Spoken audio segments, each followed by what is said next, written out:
What's up, Dunwoody? Welcome back to the podcast. It's all about Dunwoody, Georgia. My name is Matt Weber. The show is brought to you by Dr. Brett Friedman with Village Orthodontics and Discover Dunwoody. And today I've got an old friend, Andrew Ziffer, who I've known for a long time. You ran for school board, you ran for school board again, and now you're having to deal with possibly the biggest redistricting that we've seen in a long, long time.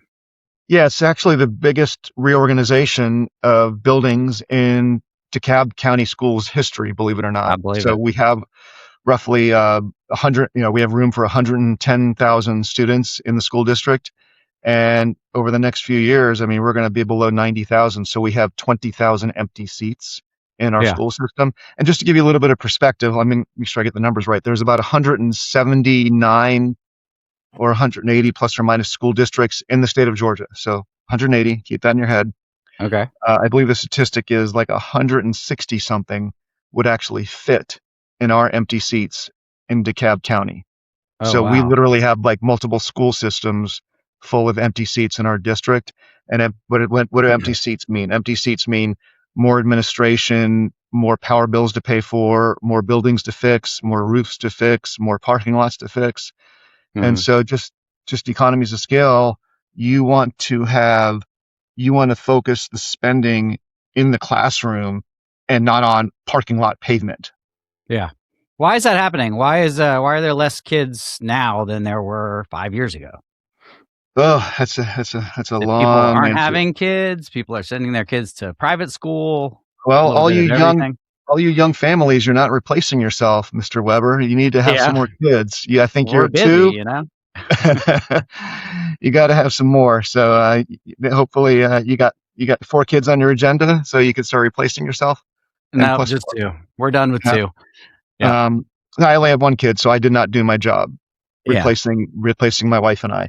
But there's 2. First of all, the big headwind, honestly, is birth rates. So if you just click on or look on a news story, birth rates in America, birth rates in Georgia, you'll see endless stories about how birth rates are just declining. So birth rates are not what they used to be. Young families are not having children. They're having children later. We're not having as many children. And that's what fills up our school.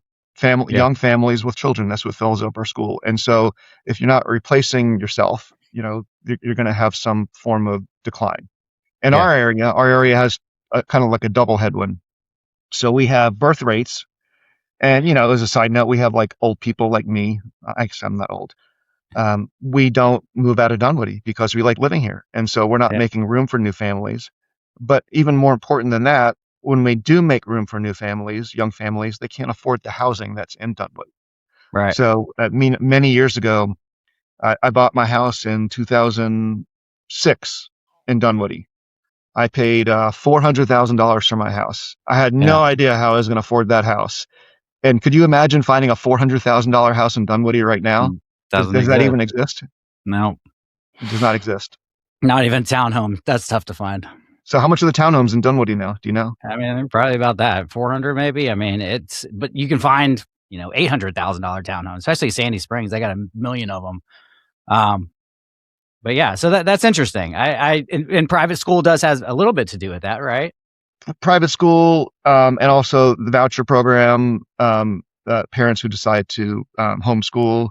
So that's a little bit of it. I don't think it's a lot. Overall, like in DeKalb County, I think the statistic is 10% of our available students go to private school. But, if you can kind of guess, I'd say a large percentage of private school participants are in that little imaginary kind of north area, like Brookhaven, Chamblee, Dunwoody. Like people who live near Ashford, Dunwoody, that go to Marist. Yeah. And so the surveys ended yesterday, right? Or a couple days ago. And then you had the school board, you had your school board meeting yesterday. How did that go? Where are you at with that? Little victory. We can give a shout out to Kingsley. We got the Kingsley HVAC item passed unanimously. So that's good. A year ago, or a little more than a year ago, I don't know if you know the Kingsley story, but their old HVAC literally just stopped working.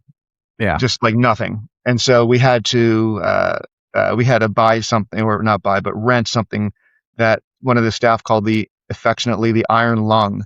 So if you go outside of Kingsley right now, there's these two gigantic boxes that are temporary HVACs with these gigantic pipes that are going into the building and pumping air conditioning and heat into the building. And it's expensive. It's like $400,000 plus a year to rent that equipment. And so we gave Kingsley a little bit more of a permanent solution where we're installing essentially like those individual units in each classroom that the teacher could have control over, and they could adjust the heat and temperature as they at their will, versus being at the mercy of whatever is being blown in their classroom, and they're just at the mercy of that. And then if all around Kingsley right now you have supplemental heat and supplemental HVAC or air conditioning depending on the time of the year. So that was a victory. So Kingsley, that gives Kingsley a little bit more of a life. I mean,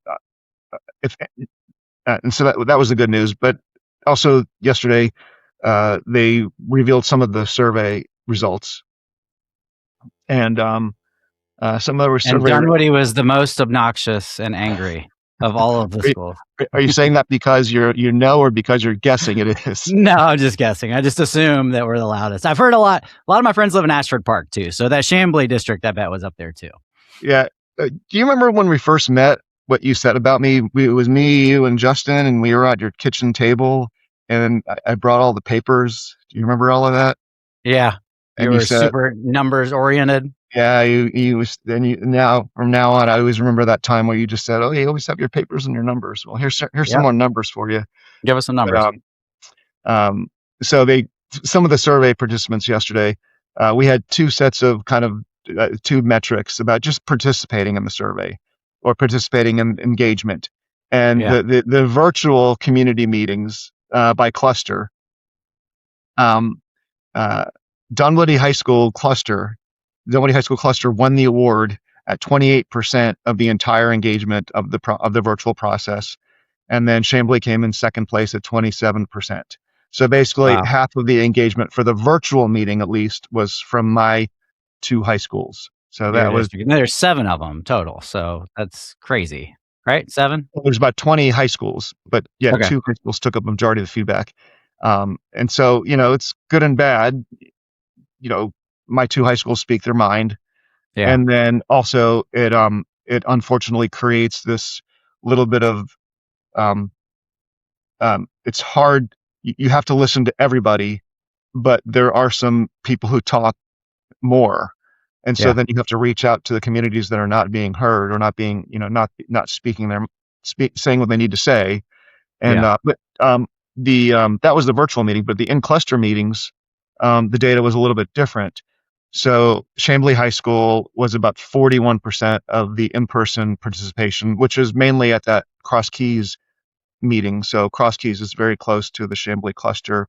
Yeah. But in the in-person meeting, Dunwoody only had 5% of the participants there, mainly because I think it was a 30-minute drive to Cross Keys High School, and I could understand that. And then of all things, Cedar Grove won second place for in-person.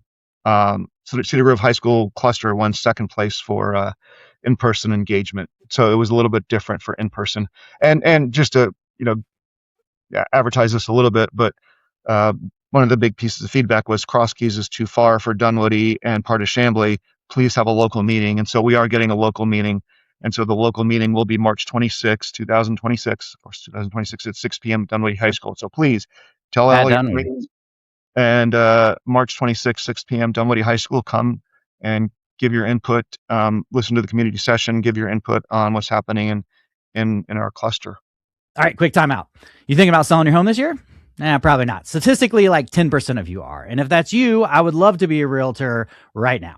If that's not you, plug into my What's Up Dunwoody Facebook pages and groups. You can follow Top End ATL on TikTok and Instagram. Let me help keep you informed on what's going on around town. And then when you do need an agent, you know right where to find me. Or maybe you know somebody who would like to move to the area. You can send them some of What's Up Dunwoody stuff and say something like, this guy would be a fun agent to work with, because it's true. I'm actually super fun to work with. And I know this city, and I love the city more than the next guy. So if you ever need a real estate question answered, a neighborhood opinion, or just help connecting the dots around Dunwoody, hit me up. And thanks for listening to the podcast. This episode and every episode of the show is brought to you by Discover Dunwoody, Dunwoody's destination marketing organization that is focused on promoting the city, supporting local businesses, and driving visitors here. And if you follow What's Up Dunwoody on social, you've already seen a lot of their stuff. I'm constantly sharing their amazing videos that they put out because, frankly, they're better than I can make. So why not share theirs? The events page on their website is another one of the best resources in the city, and way more people should be using it. It's constantly updated. So bookmark whatsupdunwoody.com/events and look at it once a week because there's always something fun happening here. You just don't know where to find it. Well, is it true that the squeaky wheel gets whatever that term is? Oh, yeah, it's a tough one. I mean, you hear the loudest schools. So is Ashford Park and Vanderlyn, are they getting their way? Has anything changed? Ashford Park, very passionate. Vanderlyn parents, very passionate. Kingsley parents, very passionate. So any school that has a big X on it for possible closure, there's very passionate families, and rightly so. Vanderlyn is a high academic, very highly academic performing school. Kingsley is like the beloved neighborhood school that they just love. They love the diversity. They love the school. They love the fact that it's small, which is, it's again good and bad. And Ashford Park is oh my God, it's I've been trying to talk about Ashford Park in a way that, but Ashford Park is a huge dilemma. I mean, it's the most overcrowded school in DeKalb County. It's also one of the best performing schools in DeKalb County. Yeah. And Ashford Park is tiny. And like, if you were to build a new school there, it would be incredibly complicated because it's very small. And then, a mile down the road, there's a brand new school, John Lewis. And John Lewis, just the demographics of John Lewis, the academic performance of John Lewis, and the academic performance of Ashford Park are completely different. Yeah, and that's where those Ashford Park kids would end up. Well, Ashford Park, the students have to go someplace, and so logically they would either go to John Lewis or Montgomery, and the Ashford Park parents do not want to go to John Lewis because they do not want to feed into the Cross Keys cluster. And this could turn this is a very complicated conversation because the conversation can get pretty emotional and not so kind because people make it about race. And I don't think it's not a race conversation to me. It's an academic performance conversation to me. So what parent would want to move their student from a high performing elementary school to a medium to a not high performing elementary school? Like, what parent would want to say that, oh, that's fine? Right. And and for me, just my experience personally, my kid went to Dunwoody's elementary school, Dunwoody Elementary School. He was the first kindergarten class there, went to Peachtree Middle, and then he had this crazy idea, said, Mom, Dad, I want you to drive 30 minutes to DeKalb School of the Arts. It was fine. He was an arts kid. He wanted to go to DeKalb School of the Arts. He went to DeKalb School of the Arts, and he thrived there, and he did really well. And when my wife and I were looking at DeKalb School of the Arts, like, the academic performance there is amazing. And so we just thought, oh, great, this will be great for him. It's an academically very, it's one of Georgia's top schools. It does well. But if you look at the demographics of DeKalb School of the Arts, it's majority minority. And so my kid basically went to a majority school. And you know what? We didn't even think about it because all we did is we thought about the academics. And we noticed it, but we didn't care. And so I think Ashford Park parents or any parent in the DeKalb County School District would feel the same way. Yeah. That's kind of how Kittredge is too, right? I would assume. Yeah. I mean, Kittredge is pretty, Kittredge has one of everything, one of every type of student, and they're all high academic performing students. Yeah, right? they're all genius. But well, that's one thing. Ashford Park is a little bit different than what's happening in Dunwoody because the kids that leave Kingsley, the kids that leave Vanderlyn, they're going to still go to good schools. I mean, it's not just throwing them into a terrible school. And let's go back to the Dunwoody school. So Hightower is another school. They're the three schools that you're really considering. They're the two shutting down and then sending the Dunwoody High School kids back to Hightower. How does that work? Is that still the plan? So Dunwoody has interesting, or actually an isolated geography. We have Peachtree Industrial on one side, we have 285 on another side, and then we have Fulton County around Dunwoody. So geographically, we are probably one of the few cities in DeKalb County, if not the only one, that has like a geography that sort of lends itself to being like one thing. Yeah. Um, Hightower is in Doraville. So Hightower is the one Dunwoody feeder elementary school that feeds Dunwoody High School, or Peachtree Middle and Dunwoody High School. It is Yeah. also 90% English language learners, or it's 90% a single demographic, and the conversation unfortunately focuses on race versus logic and reason.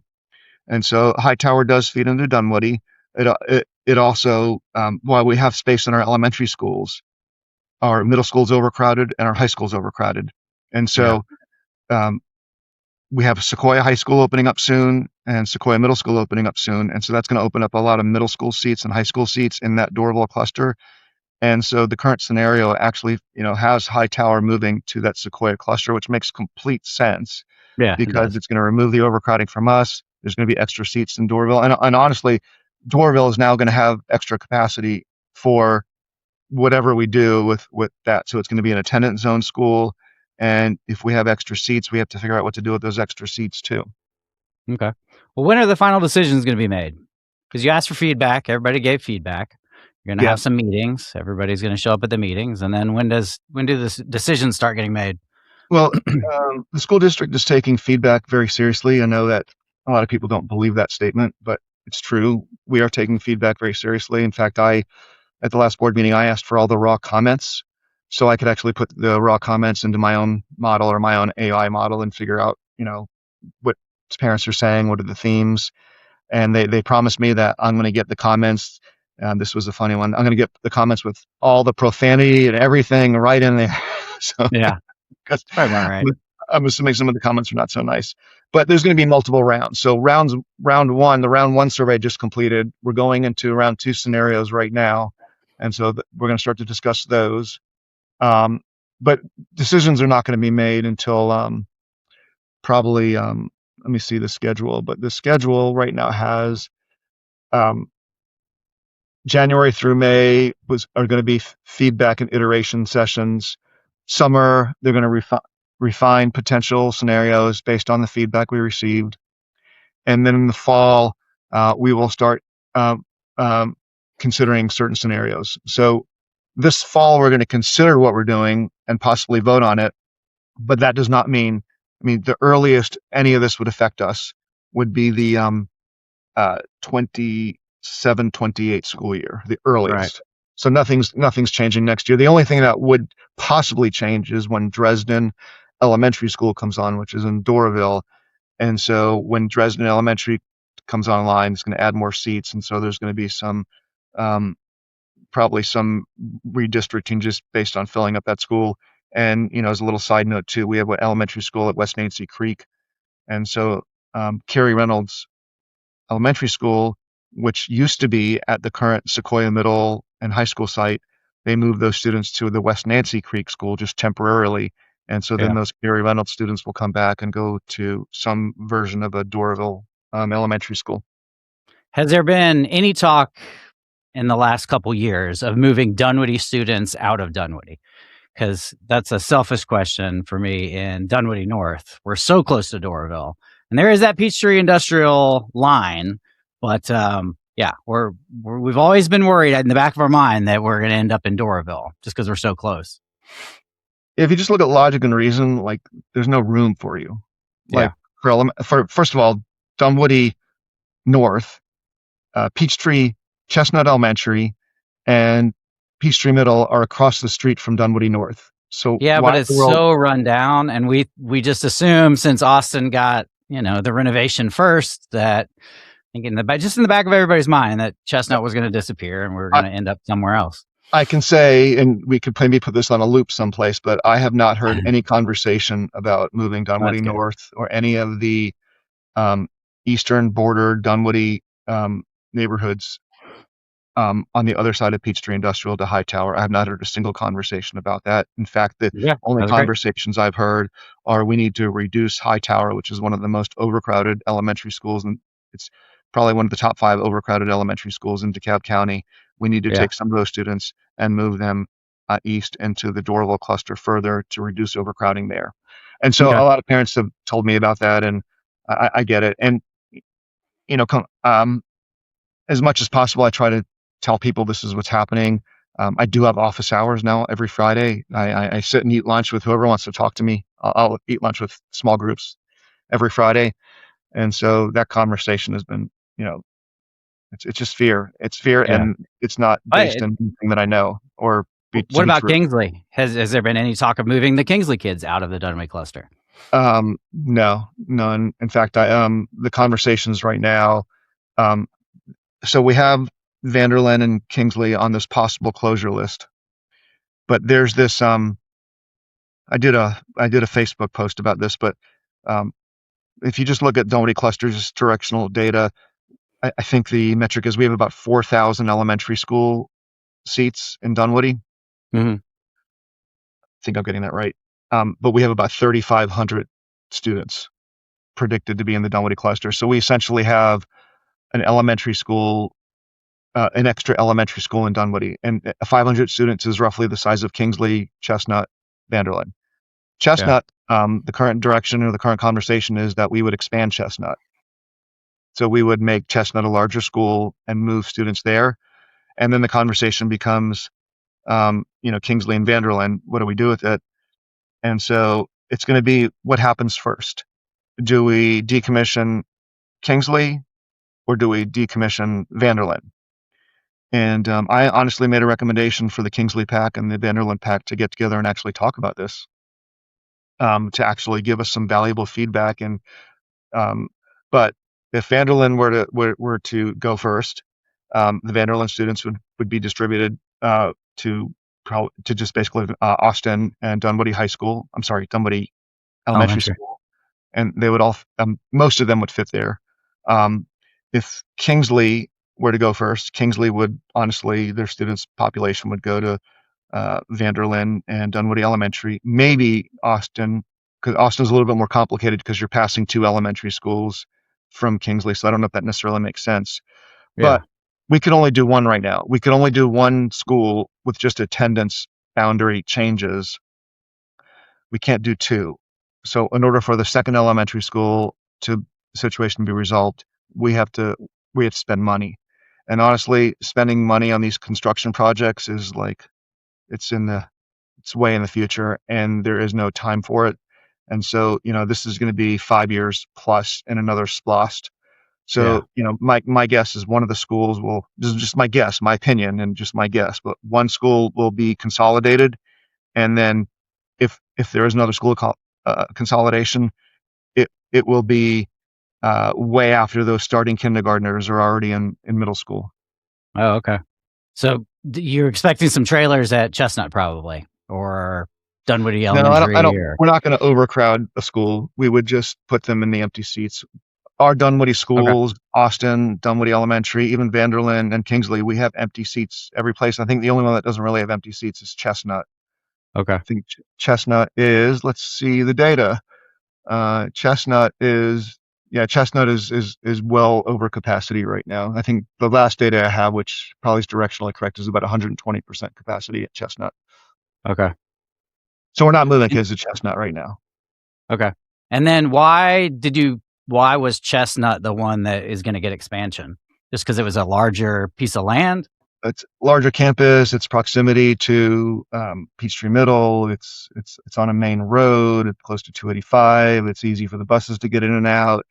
You think about 1,000 students worth of buses going in and out of the Kingsley neighborhood, or we already have a massive army of buses going into Dunwoody High School every day, and so we're going to have another massive amount of buses going into a 900 student elementary school at Vanderlyn. And quite Yeah. frankly, we all know this. We all say it. We talk about it, but we never really, we know it's going to happen. But Dunwoody High School could use the Vanderlyn property. It could use the classroom space.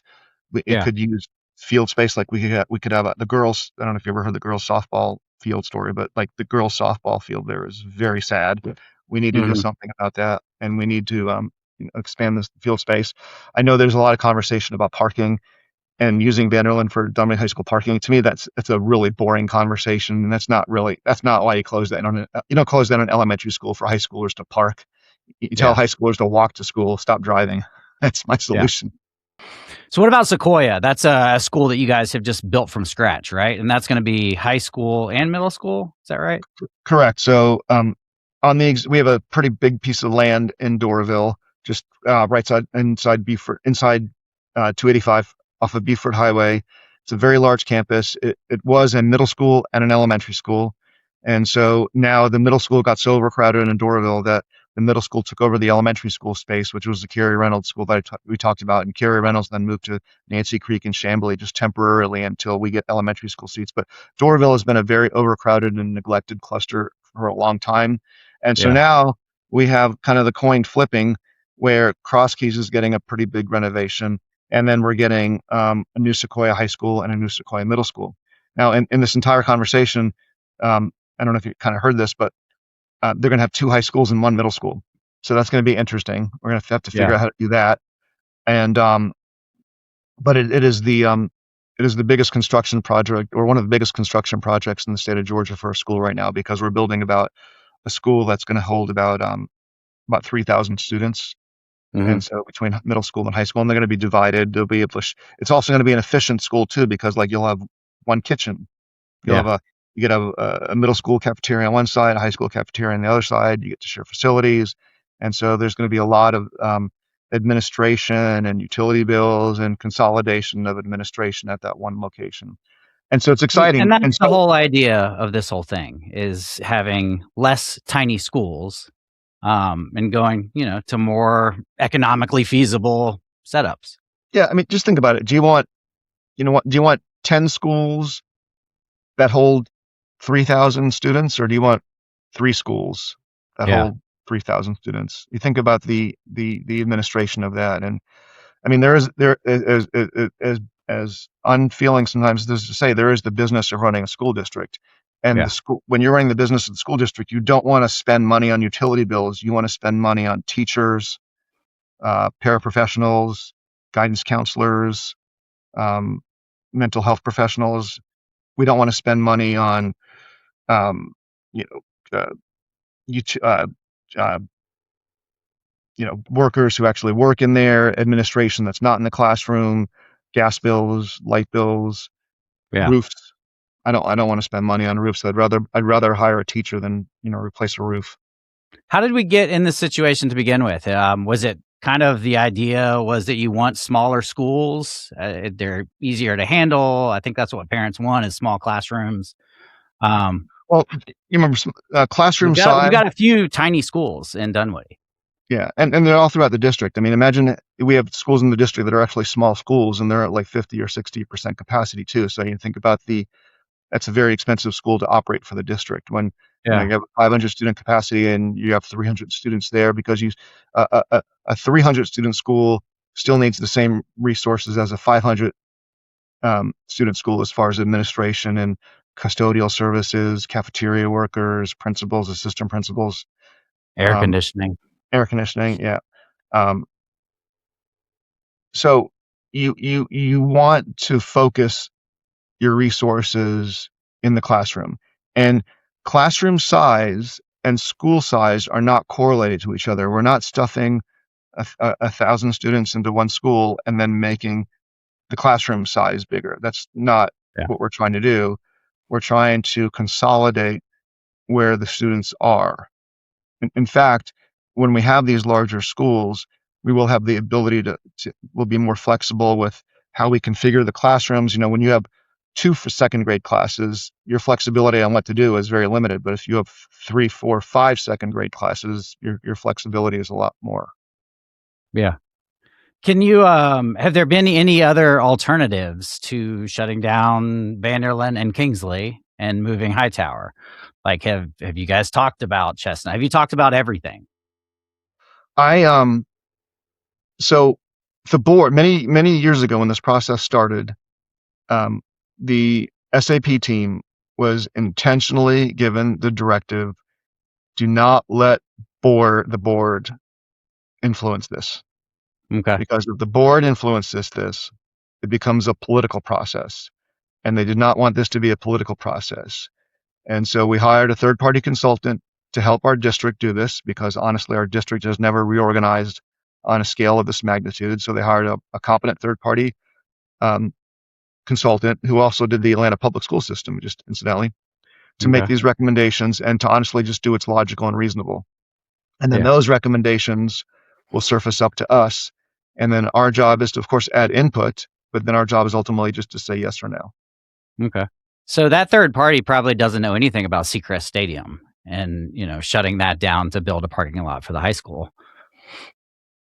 In my mind, that's why Vanderlyn was chosen as one of those schools to shut down. But in reality, the outside. Yeah.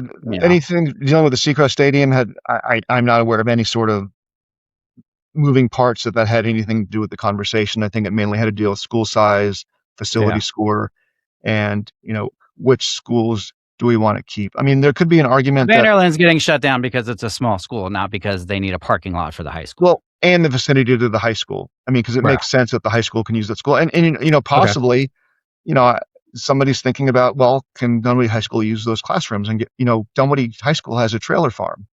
Yeah. Can we get rid of the trailer farm by putting some students in Vanderlyn Elementary? I don't know. I don't know the answer. It would be difficult because there is a proximity issue and students might have to walk from the Dunwoody High School building to Vanderlyn.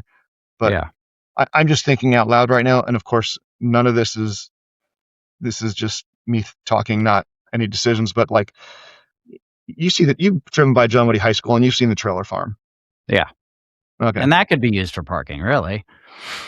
Yeah. Well, where all those trailers are. Yeah. Yeah. Maybe make like a 9th grade area in Vanderlyn. That'd be kind of cool.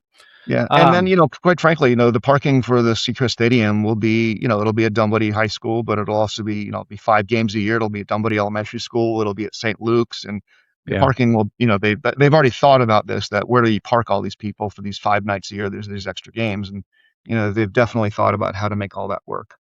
Right. Okay.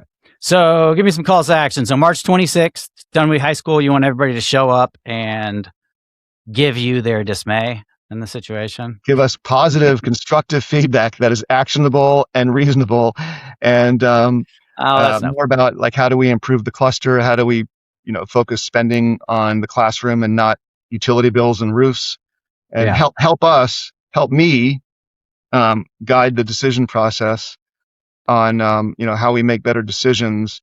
And honestly, there's a lot of the feedback is definitely being listened to. And then the question is, what do you do with the feedback, and how do you make it actionable? Advocating for your elementary school is great. There's a lot of very passionate parents who want to advocate for their elementary school, but we have 27 communities or 20 plus communities who are doing the same thing. And so we have to kind of think about, please help us, help you, and look at the big picture of what we have to do to serve your students better. Yeah. Is this something that's going on in all the school districts because of, people aging out? APS has its own version of this. Fulton County has its own version. There is something we didn't really touch on, but it's about economic development. And, Grok and I, or my AI tool this morning, and I had a conversation on the way to work. And DeKalb County itself is has the smallest growth predictions over the next 5 years. All of the northern metro Atlantic counties have all of the growth. And so we need to somehow convince businesses to move to DeKalb County, to hire people, to get people to move to DeKalb County, because all of this is just population growth and jobs. So right now, I'm going to take responsibility for this too, but like we need to educate all of our children and provide them. We need to elevate all of our students as best we can. We need to provide them job opportunities. We need to provide them an education. We need to provide them with, whatever life they want to have and whatever experience they want to have in life. We need to provide that for them, and we need to have jobs in their community. And we're not doing a great job with that. The south part of the school system is If you look at the number of red X's of possible school closures, it's very depressing to look at. And the school system can work alongside economic growth, but the school system cannot lead economic growth. We really need to have some drivers to make people stop moving to Forsyth County. Not make them stop moving to Forsyth County, but we would like some of those Forsyth County residents, hey, move to DeKalb because DeKalb's great. And we need to do more of that. Yeah, absolutely. Well, cool. Well, thanks for coming on, Ziffer. Always a pleasure. And you got a lot of work ahead of you. Did you have any idea that any of this was going to happen when you took this job? Oh my God. Were they talking about SAP then? My joke to Anna Hill, my predecessor, was, thank you for doing COVID for me because you took the hard stuff. You took the hard stuff and I get to do the easy stuff. No longer. I was wrong. All right. Well, we appreciate it. I know it's probably a thankless job, but thank you for me at least. Appreciate all your hard effort. Thank you for that. All right, man. Talk to you later.